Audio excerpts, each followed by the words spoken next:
Muchas gracias primero a todo el comité organizador por la invitación. Es un placer estar aquí hoy. Hoy vamos a hablar básicamente de las arritmias que pueden tener los pacientes con cardiopatías congénitas. Todo el mundo lo sabe, que las arritmias son un problema muy importante en nuestros pacientes. Les causan mucha morbididad y mortalidad incluso. Y en los estudios, que ahora ya son un poco viejos, son del 2001, los pacientes con reparaciones Senning-Mustard, incluso con pacientes con reparaciones Fontan, la incidencia de arritmias llega a ser de hasta el 30% a largo plazo. Y lo curioso de estas arritmias es que la gran mayoría son arritmias refractarias al tratamiento antiarrítmico y, por lo tanto, los electrofisiólogos jugamos un papel muy importante para el tratamiento de estos pacientes. Si vamos un poco a cuál es la fisiopatología que estos pacientes van a tener, si vemos este cuadro, que todo está entrelazado, empezamos con una anatomía peculiar. Estos pacientes tienen, ya lo veremos ahora con algunos ejemplos, anatomías cardíacas que no tienen nada que ver con lo que nos acaban de enseñar en la sesión anterior. Esto les provoca fisiopatología y fisiologías alteradas con cámaras que van a estar sometidas a alto volumen, a sobrecargas de volumen, sobrecargas de presión, con lo que provoca que cavidades estén más aumentadas de lo que estarían normalmente o que incluso estén hipertrofiadas por el hecho de que están sometidas a presiones más altas.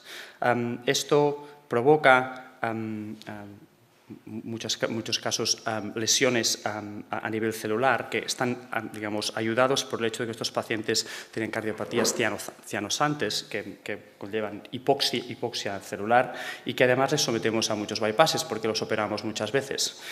Y todo esto ayuda a provocar lesiones a nivel celulares que luego, por supuesto, desencadenan en fibrosis.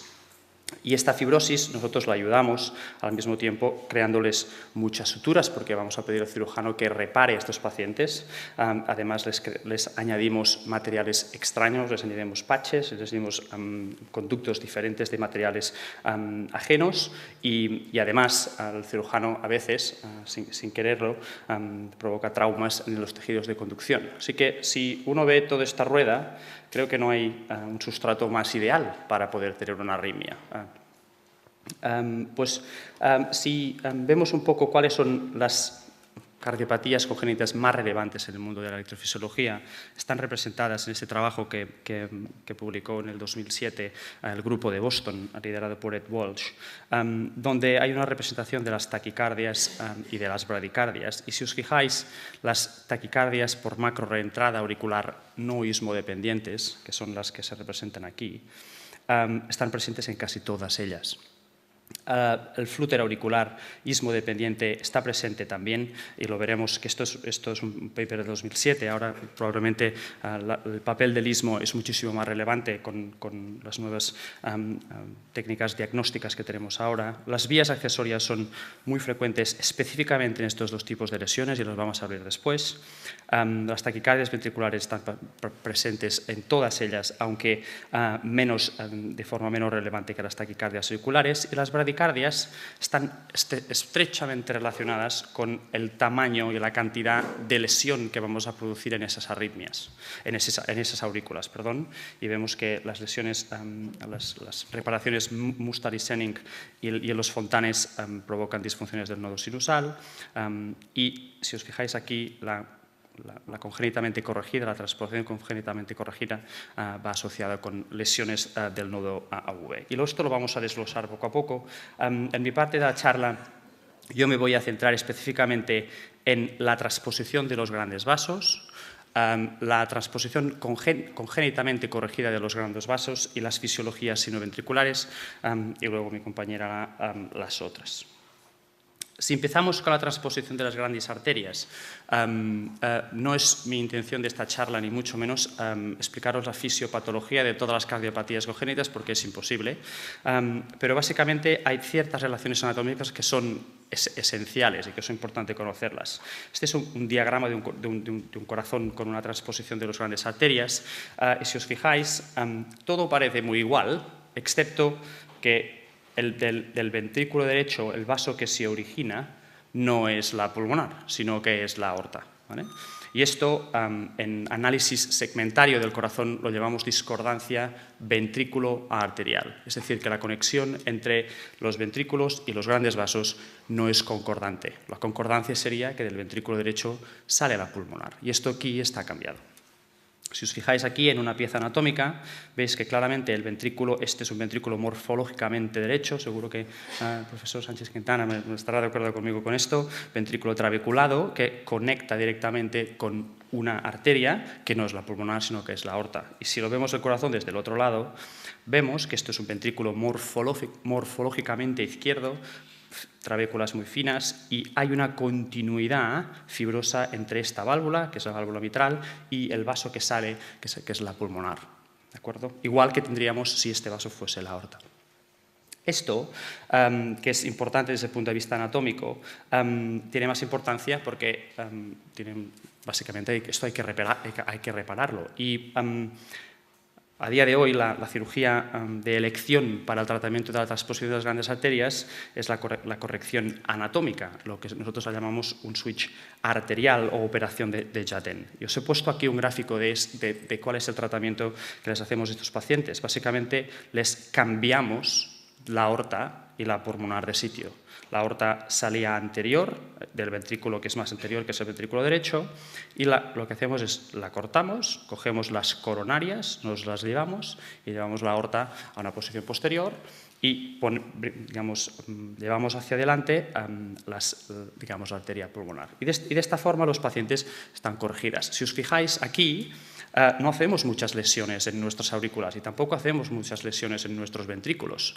Por lo tanto, hay poca fibrosis, a excepción, y todos los pacientes que se someten a cirugía cardíaca, todos van a tener lesiones relacionadas con la arteriotomía.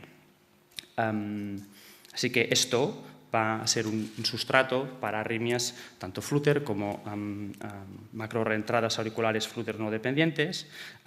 Y no vamos a entrar en detalle, pero la transposición de las grandes arterias puede tener otras lesiones asociadas. Y una de ellas es la presencia de una comunicación interventricular que estaría aquí en el septo. Y esto el cirujano lo cierra con un parche, que muchas veces es de Dacron o lo que sea, y esto a veces genera también taquicardias alrededor de los parches de cierre de la comunicación interventricular. Si una de las variantes de la transposición merece la pena un comentario, es precisamente esta. Cuando la transposición se asocia con una comunicación interventricular y una obstrucción del tracto lisario del ventrículo derecho, y este es un gráfico para que lo vean, tenemos el corazón, tenemos el ventrículo derecho, del cual conecta a la aorta, y tenemos un ventrículo que está situado a la izquierda, que conecta con una pulmonar. Y además, si os fijáis, hay una obstrucción en el tracto de salida del ventrículo izquierdo. Esto, para repararlo, lo que le pedimos al cirujano es que, muy bien, ¿qué es lo más importante en esta vida? Pues tener un ventrículo izquierdo conectado con una aorta. Esto es, digamos, esencial para vivir. Pues le pedimos que ponga un parche y que redireccione el ventrículo izquierdo con la aorta. Pero al hacer esto, ¿qué nos pasa? Que nos hemos llevado por delante el tracto de salida del ventrículo derecho. ¿Y qué le pedimos después? Pues que ponga un tubo del ventrículo derecho, lo conecta con las pulmonares. Y esta cirugía se llama cirugía de Rastelli y, como uno puede entender, pues como todos, va a tener una lesión de atrotomía que puede originar estos sustratos anatómicos, puede tener taquicardias ventriculares originadas por el hecho de que tenemos un parche en la comunicación interventricular, que además es muy grande, y además tenemos otro factor añadido, que es que tiene un tubo que se origina desde la pared libre del ventrículo derecho hasta las pulmonares, y esto también origina fibrosis. Más importante desde el punto de vista electrofisiológico es la presencia de correcciones fisiológicas que a día de hoy no se practican, no son de primera elección, excepto en casos concretos, pero lo que nos encontramos ahora es que pacientes que se repararon a los inicios de la transposición de la cirugía cardíaca pediátrica con Mustars y Sennings ahora tienen 30 años y todos de ellos tienen arritmias. Así que hay que volver atrás y buscar a las hojas quirúrgicas qué es exactamente lo que hizo el cirujano para entender las bases anatómicas. Y os voy a resumir, y creo que es importante porque a veces hay confusión entre los dos procedimientos y vale la pena pararnos a entender qué es cada uno de ellos. Básicamente los dos tienen en común que durante esta reparación vamos a destruir el septo. El cirujano lo va a tener que cortar. Y esto lo hace porque hay que redirigir la sangre venosa. La sangre venosa que viene de la cava superior y que viene de la cava inferior la vamos a comunicar con el ventrículo que está situado a la izquierda a través de una válvula mitral. Y al revés, las venas pulmonarias hay que comunicarlas con el ventrículo derecho a través de la válvula tricúspide. Y esto, lo veremos ahora, es complejo, ¿vale? Estos procedimientos tienen un problema añadido, que es que al hacer esto dejamos el ventrículo derecho en posición sistémica. Y la válvula tricúspide no está preparada para ser una válvula sistémica, de la misma forma que tampoco lo es el ventrículo izquierdo. Estos pacientes muchas veces tienen insuficiencia tricuspidia, con lo que generamos después aurículas derechas muy dilatadas. Y esto genera con muchísima frecuencia presencia de flúteres. No solo flúter ismodependiente, pero también macrorreentradas auriculares flúteres no dependientes, ismo no dependientes, taquicardias por microrreentrada focales, y es bastante común la presencia de taquicardia por reentrada internodal. Si vamos a analizar primero el Mustard, este es un diagrama, el diagrama va bien porque lo que viene a continuación son hojas operatorias y son dibujos quirúrgicos. Y si no tienes en tu cabeza qué es un Mustard primero, es complejo. Lo que vamos a hacer es crear un parche. Vamos a coger un parche, que muchas veces es del mismo pericardio del paciente, y preparado previamente. Y lo vamos a colocar dentro de la aurícula derecha, creando una nueva aurícula, que se llama aurícula venosa sistémica, que va a parar a la válvula mitral y el ventrículo izquierdo. Y como el ventrículo izquierdo ya está conectado a la aorta, pues ya tenemos la circulación directa, digamos, la sangre no oxigenada va a los pulmones y la oxigenada va a la aorta, que es exactamente lo que conseguimos con esta reparación.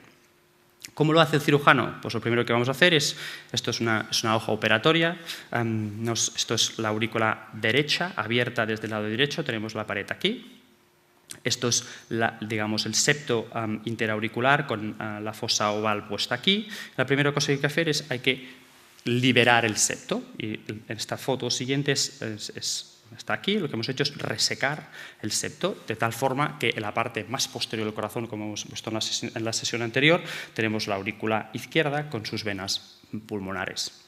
La siguiente cosa que vamos a hacer es, vamos a coger un parche de pericardio y vamos a unir la cava superior y la cava inferior que llegan aquí. Vamos a unir estas dos patas en forma de pantalón que genera este parche. Una va a ir arriba, la otra va a ir abajo, y con, digamos, la parte de la cintura del pantalón vamos a aislar las venas pulmonares por detrás. De esta forma, si lo veis aquí, esto es cuando está terminado este parte del túnel, que es la creación de la nueva aurícula, digamos, de sangre venosa sistémica. Tenemos la parte superior con el pantalón añadido aquí, la parte inferior. Y aquí, que es la parte más posterior de esto, son las venas pulmonares que irán a parar, como veis aquí. Esto es el seno coronario, como veis aquí, y esto es lo que estábamos hablando de las mismas fotos de anatomía que hemos visto antes, digamos, la parte de la válvula tricúspide. Como veis, hay unas cicatrices y unas líneas de sutura enormes en esta cirugía.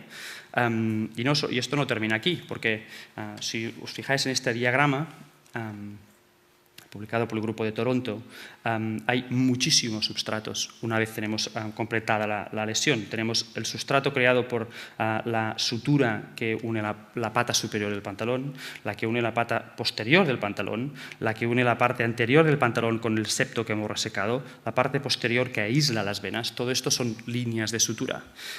Está además el istmo cavo-tricuspidio, que lo hemos dividido en dos, y está su nodo AV, que la gran mayoría de veces se deja en el lado pulmonar, lo que hace difícil su abordaje. Como hemos dicho, una de las taquicardias más frecuentes de estos pacientes es el típico flúter. Lo que pasa es que al poner muchas líneas de sutura en el flúter, que podríamos tener, digamos, istmo dependiente, nos hace muchísimo más difícil el abordaje. Y una cosa que es importantísima es ir a buscar la hoja del cirujano, porque esto determina cómo vamos a tener que hacer el procedimiento posteriormente. Si os fijáis, y estos son básicamente los dos tipos de mustard que puede haber hecho el cirujano. La primera es, esto es un diagrama, veis aquí el pantalón, hemos creado la cava superior y la cava inferior están redirigidas al ventrículo que no está aquí, que está posterior, y aquí están las venas pulmonares que van a parar a la válvula tricúspide que tenemos aquí. La relación de la válvula tricúspide con el triángulo de Koch y su nodo auriculoventricular es el mismo, no ha cambiado, pero lo que hemos creado es una línea de sutura que va por aquí. Y si esta línea de sutura ha dejado el seno coronario en el lado de las aurículas venosas pulmonares, que es el que está aquí, el istmo cavo tricuspidio estará básicamente todo dejado en el lado sistémico. Por lo tanto, tenemos que acceder a esta parte de la aurícula o a través de transeptal o de forma retrógrada. De la misma forma, si os fijáis aquí, para acceder a la zona lenta, a la vía lenta de conducción para hacer una ablación de taquicardia intranodal, la gran mayoría de veces está situada en el lado sistémico de la circulación y por lo tanto hay que acceder de forma retrógrada o a través de transeptal. En el otro caso es cuando el cirujano ha dejado el seno coronario en el retorno venoso sistémico, es decir, que la sangre de aquí va dirigida a los pulmones. Y esto nos provoca que dividamos claramente la zona del istmo cavo tricuspidio en dos partes. Por lo tanto, aquí vamos a tener que hacer una ablación seguro en la parte venosa y otra en la parte sistémica. Pero además, esto es importante, cuando el cirujano pone una línea de sutura por delante del seno coronario, están los inputs, la slow pathway del nodo AV, y muchas veces hay que tener cuidado porque estos pacientes, si estos pacientes tienen una taquicardia que nos parece intranodal, llevamos aquí y quemamos, esta zona y esta línea ha ido muy cerca del cuerpo fibroso del nodo AV, puedes terminar con bloqueo auriculoventricular. Así que hay que tener cuidado y es importante ir a buscar las hojas del cirujano. ¿Cómo accedemos al lado sistémico de estos pacientes? Pues una forma es a través del transeptal, pero hay que tener en cuenta que las relaciones anatómicas cambian completamente, así que a la hora de hacer un transeptal con un paciente de estos no es lo mismo. Y si os fijáis aquí, esto es una foto sacada de la publicación recientemente publicada por el grupo de Brompton. Esta es una angiografía, una venografía en este caso, donde se ve que la relación entre la aurícula venosa pulmonar y la aurícula venosa sistémica es diferente. Y aquí veis exactamente la morfología es claramente más posterior y más superior. Así que cuando nosotros hacemos nuestro transeptal, veréis que aquí donde tenemos nuestra aguja, en vez de dirigirla hacia el septo y en una dirección más o menos entre las 2 y las 3, claramente vamos, claramente superiores y anteriores, con una relación alrededor de las 12 horas. Y esto es importante tenerlo en cuenta, porque si vamos a la vía normal nunca vamos a atravesar el septo, pero el septo no está allí, básicamente. El Senning es aún más complejo que el mustard y diría que si no has visto uno con tus propios ojos con el cirujano haciéndolo, es difícil de entender. Y yo no he tenido la suerte de ver ninguno, así que me lo he estudiado 30 veces, pero sigo olvidándolo cada día. Pero básicamente lo que significa es que vamos a utilizar el mismo tejido de la pared libre de la aurícula derecha para generar el techo de lo que será el nuevo tubo venoso sistémico. Y para esto hay que generar dos incisiones, una en la parte más posterior de la aurícula izquierda y una en la parte, siguiendo la cresta terminalis.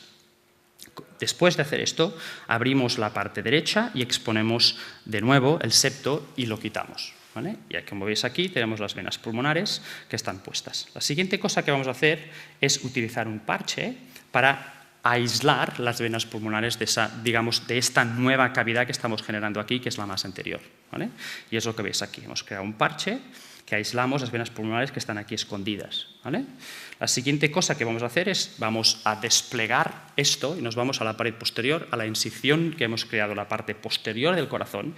Y si os fijáis, entre esta incisión posterior y esta incisión anterior queda toda la pared lateral de la aurícula derecha. Pues este trozo de tejido que tenemos aquí, lo vamos a utilizar para generar el techo de todo este conducto, de tal forma que tendremos a continuación la vena cava superior veniendo aquí, redirigiendo toda la sangre en esta zona, la sangre inferior conectada aquí, dirigiendo la sangre hacia el otro ventrículo, y las venas pulmonares que están conectadas y aisladas por el parche del suelo de este tubo vendrán por la parte anterior de esta pared, dirigidas a la tricúspide otra vez. Así que utilizamos un trozo de tejido auricular para hacer la dirección de esto. Y esto es tal y como queda.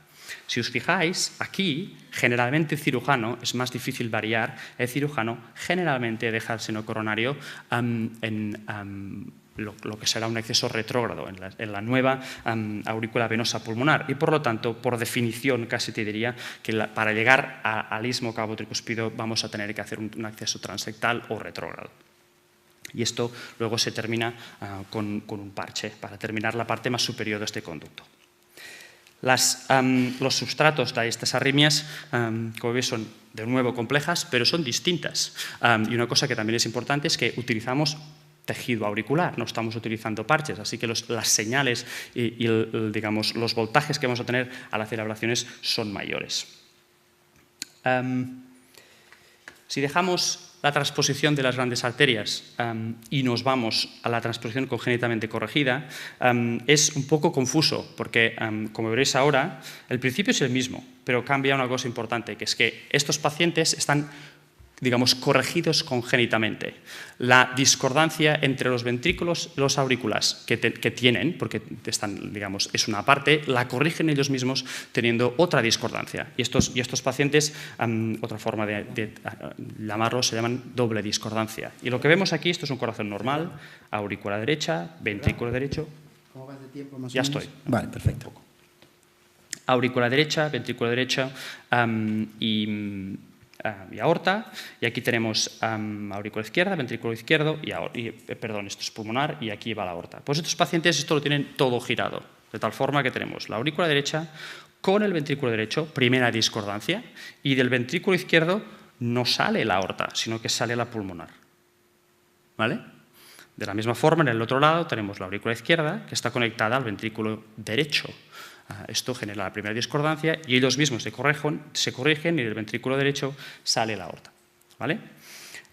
Estos pacientes, no vamos a prestar más atención a estas fotos, una cosa que sí que es importante es la relación del tejido de conducción en esta digamos, enfermedad concreta. Y si miramos en este diagrama, normalmente el nodo auriculoventricular está situado claramente más anterior. Y esto es debido a que hay un mal alineamiento entre el tabique interauricular y el tabique interventricular. Si os fijáis, están entrecruzados y en medio de estas dos estructuras, que es donde normalmente cruza el haz de His, está el tracto de salida de la pulmonar. Así que anatómicamente lo que hay que hacer es que el nodo que normalmente estaría situado aquí, hay que subirse para arriba y va más anterior. Y esto es lo que se representa en este gráfico aquí. Normalmente estos pacientes tienen una comunicación interventricular que está aquí, así que veis que el nodo normalmente está en una posición justo al lado del seno coronario y en estos pacientes está situado más anterior. Y esto tiene importancia a la hora de hacer ablaciones de taquicardias intranodales y también favorece que estos pacientes sean más propensos a tener bloqueo auriculoventricular, digamos, espontáneo. Muy frecuentes las vías accesorias, pero hay que vigilar con estas vías accesorias porque suelen ser siempre, la gran mayoría son izquierdas, es decir, en lo que nosotros llamaríamos izquierdas que corresponden a la válvula tricúspide, y podemos encontrarnos claramente una vía accesoria que es claramente anterior. Y esto es porque no hay aorta aquí. Normalmente siempre tenemos la aorta puesta en un corazón normal y aquí la aorta está lejos de lo que es la tricúspide y por lo tanto podemos encontrarnos vías accesorias en esta posición. No voy a entrar en detalle en esto, simplemente los últimos 3 minutos hablando de la fisiología univentricular. La fisiología univentricular corresponde a todos estos, digamos, a las paliaciones que les hacemos a los pacientes cuando, debido a la patología que ellos tengan, no pueden sostener una circulación biventricular, o, digamos, en paralelo. Y lo que hay que hacer es generar una circulación en serie. Y para ello, todas estas intervenciones están destinadas a dirigir la sangre venosa que viene de las venas sistémicas directamente a la arteria pulmonar y nos ahorramos un ventrículo, ¿vale? Que puede ser derecho o izquierdo en función de qué anatomía tengan. Y todas estas son los sustratos anatómicos que los pueden generar. Pero lo que es más importante es a entender cómo lo reparamos. Y aquí entramos en las cirugías de Fontan. De la misma forma, cuando el Fontan se empezó a hacer, que hace unos 30 años, la primera, digamos, ha habido muchas variaciones desde entonces. Y este grupo de estas 3 variantes del Fontan tienen todas las mismas características. Y como veréis aquí, la primera es directamente unir la aurícula derecha con las arterias pulmonares. Esta otra es añadiendo un tubo que puede ser valvulado o no valvulado, desde la aurícula a la arteria pulmonar. Y la última es conectar directamente un tubo desde la aurícula derecha al ventrículo derecho, en el caso de que tengan, esto es específicamente por el caso de una atresia tricuspidia con buen ventrículo. Lo que pasa en estos pacientes es que queda un trozo de la aurícula derecha que está incluida en este nuevo circuito, y esta aurícula está sometida a grandes presiones, y esta aurícula normalmente está muy hipertrofiada. Y como podéis entender, cuando una cámara está hipertrofiada y fibrótica, pues genera muchísimas arritmias. Y esto, básicamente, es lo que nos encontramos en cuanto a sustratos. La taquicardia más importante en estos pacientes, básicamente, es la macro reentrada intraauricular, pero no necesariamente la flutter dependiente, y está presente hasta un 40% de los pacientes a largo plazo. Las lesiones que nos encontramos son la de sutura, que ha generado el cirujano, el istmo cavo-tricuspidio y digamos, alrededor de este nuevo conducto. Y incluso, debido a que esta aurícula ha estado generada a tanta presión, ella misma está enferma, está hipertrofiada y hay mucha fibrosis. Y si os fijáis, este es un mapa de voltaje de un paciente operado, está llena de escara, pero no solo donde esperarías encontrarla, que es en la zona, digamos, de conexión del tubo y de la atrotomía, sino que se generan islotes de fibrosis, que muchas veces estas arritmias, que son por reentrada intraauricular, no ismodependiente la gran mayoría, con ablaciones focales consigues eliminar la taquicardia. Simplemente es porque estás uniendo islotes de escara, ¿no? Esto lo podemos obviar, es muy específico. La siguiente etapa de correcciones de Fontan son básicamente 2. Una es el tubo lateral, pero intracardíaco, y el siguiente es el tubo extracardíaco. Esta, digamos, lo que llamamos el tubo intracardíaco lateral, es una evolución que se generó del Fontan, digamos, para disminuir precisamente el número elevado de taquiarritmias que tienen estos pacientes, y además para poner un material, digamos, externo, no aurícula, que, digamos, evitara la hipertrofia que se genera, digamos, cuando sometes esta aurícula a presiones pulmonares, básicamente. Y claramente tuvo una mejoría digamos, en la incidencia de arritmias. Esto es un estudio publicado hace poco de 500 Fontanes hechos en Estados Unidos de todos los grupos, un estudio multicéntrico, y la lesión y, digamos, la cantidad de arritmias disminuye desde un 20% a un 7%, así que hemos conseguido algo. Pero aún así esta cirugía requiere digamos, lesiones extensas, y estos pacientes siguen teniendo taquicardias.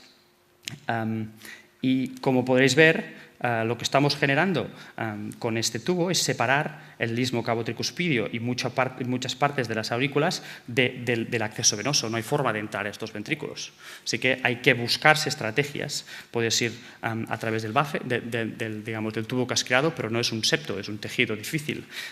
Puedes ir con un acceso retrógrado, puedes ir a través de una fenestración si existe, y puedes pedirle al cirujano que te ayude, que es una de las opciones para hacerlo. Y la última diapositiva es la última versión del Fontan, que es la que digamos, es de elección a día de hoy.